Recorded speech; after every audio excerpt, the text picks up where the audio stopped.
Mr. Tom Savini.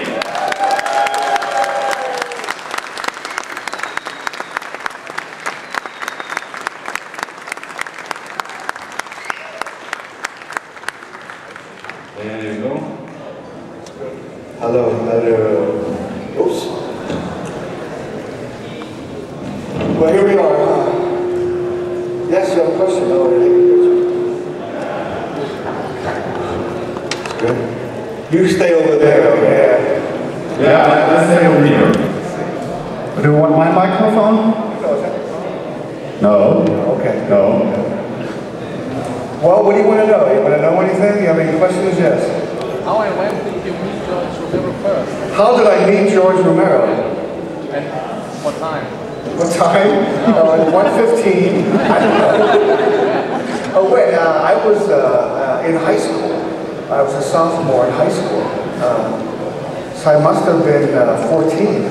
He came to my high school to cast a kid in a movie that never got made. And he picked me out of the whole high school, okay? We did a screen test, and that was it. It never happened. Then years later, he was doing Martin, the vampire movie. So I went to audition for that, but it was already cast. But he said, we can use you to do special makeup effects. So I did. I did the makeup effects. I played a part, and I did the stunts in Martin. Then we did Dawn of the Dead, and the rest is history. You know, so. But I met him when I was a child. Yes.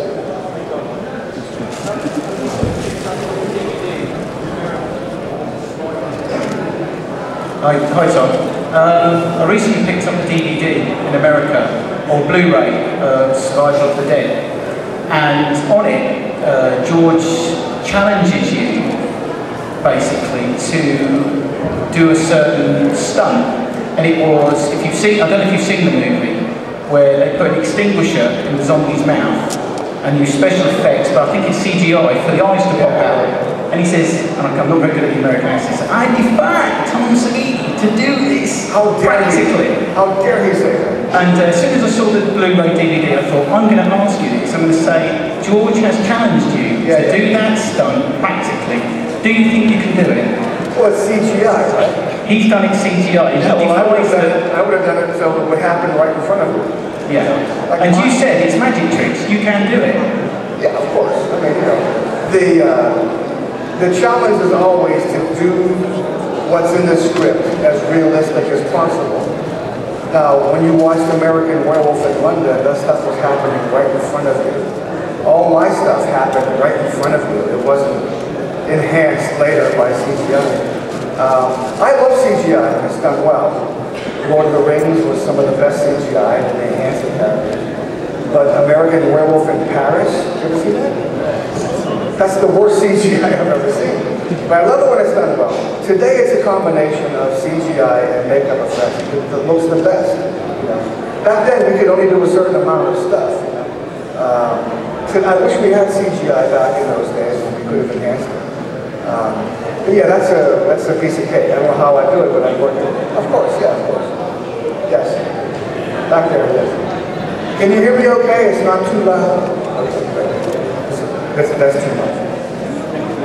You've made many movies with your special effects, and which one was your toughest effect you've ever made? What was the toughest effect? You've ever made, yes. Yeah. Probably building the creature under the stairs in Creepshow. Fluffy. Do you know Fluffy, the creature guy? Because I had never done one of those before. But on the phone, Rob Bottin told me step by step how to do it. So, but that was the toughest thing because I had never done it. Everything else has been easy. Oh, thank you. Anybody else? Yeah.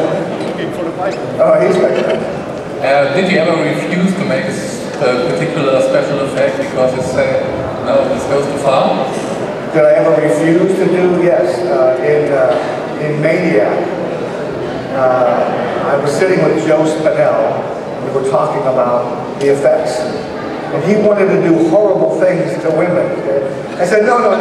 You're not going to bite that off. Okay? So I never did that one. But yeah, and I refused to do anything that involves children. Except in Dawn of the Dead. In Dawn of the Dead, they shot the kids, remember? But that was my niece and nephew, so it was okay. Anybody else? So what is the effect you are most proud of that you have done it, and why? Most proud of? The effect I'm most proud of? Well, again, I think Fluffy, but also Lizzie. Lizzie was the creature in the closet from Tales from the Dark Side. Do you know Tales from the Dark Side here? Okay, good. Lizzie, Grandpa from Texas Chainsaw Massacre, and Playhead from Texas Chainsaw Massacre. But they're all my children, so I love them all, you know.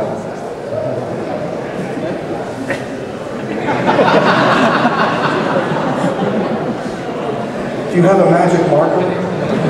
Black?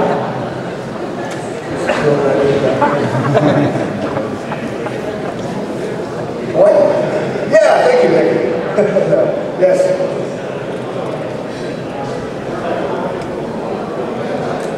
I'm conscious it's just me talking to you at the moment, I'm sorry. That's quite all right. On your website, it says there was exciting news with an interview, and it seemed to be like at a convention like this. You were talking to a fan, and they brought up that there's a possible project between you and George Romero. And me being a fan, I really hope that's happening. Yeah. Can you tell us any more about it, please? Yeah, it's a remake of Children Shouldn't Play with Dead Things. Okay.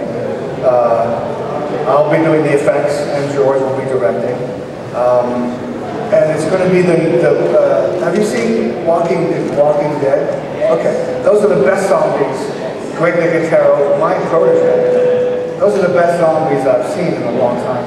But these zombies in Children Shouldn't Play with Dead Things, they are coming out of the grave, not just walking around. So they really have to be rotten, you know, and disintegrated. So that'll be a combination of CGI and makeup effects. And if I were making you a zombie, you would have green, like a green screen, so I could look through your head. Green, so there'll be a lot of what? I don't want to just put makeup on people to be zombies, because there's only so much you can do to make a zombie scary. I think that's why Zack Snyder made them run in the new Dawn of the Dead, just to make them scary. But George Romero, we all hate fast zombies, you know? No, seriously, yes. Because if you're a zombie, you're dead.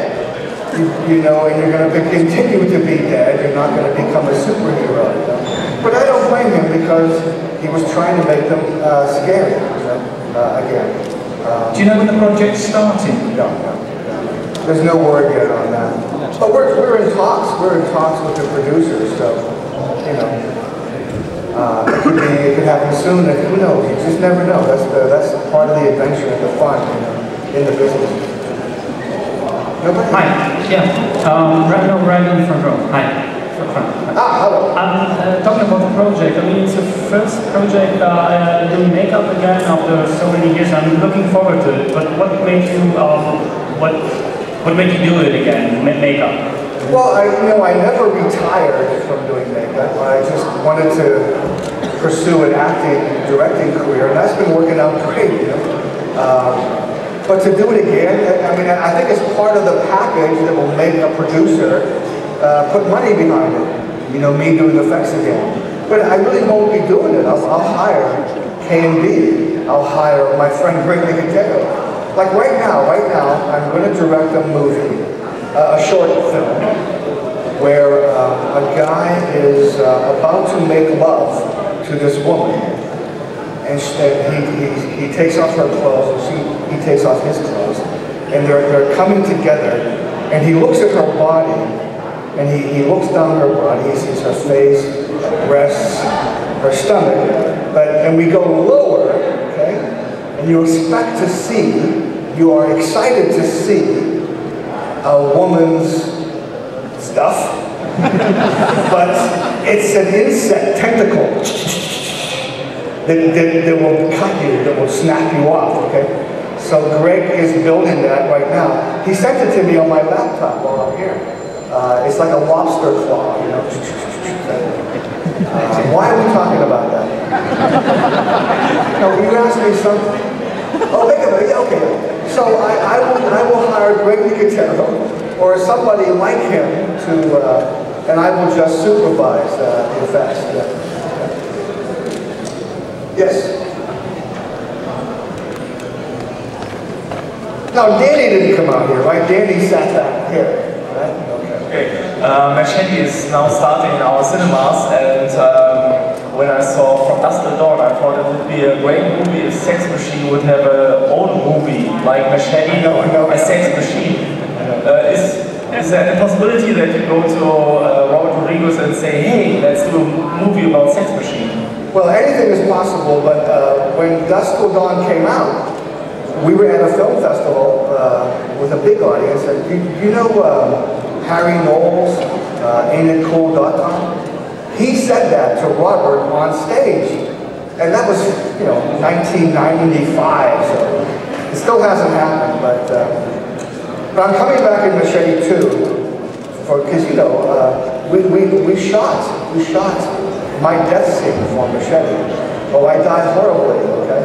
But Robert took it out, because he wants me to come back in part 2, so Danny can kill me better. But Sex Machine, I don't know, good idea. Hey, didn't Danny send you out to me? Danny? No. Remember? Didn't you come to me? Yeah. When Danny was on stage?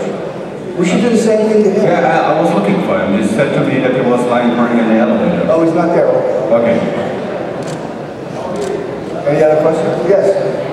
Yeah, a couple of minutes ago you mentioned Rob Bottrop, and you never actually get to see him or see him talking about his work because he's so, secretive. I don't know. Is he kind of an inspiration for your work? Oh, yeah. What is he like? He's such a wizard. No, he's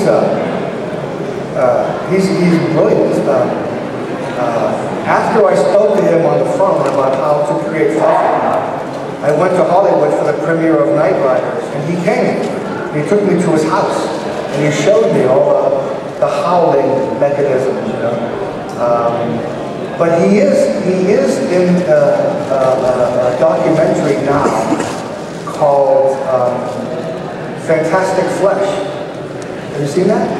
Yeah, Rob Bottrop talks, it's for the first time ever, in this documentary about his effects work.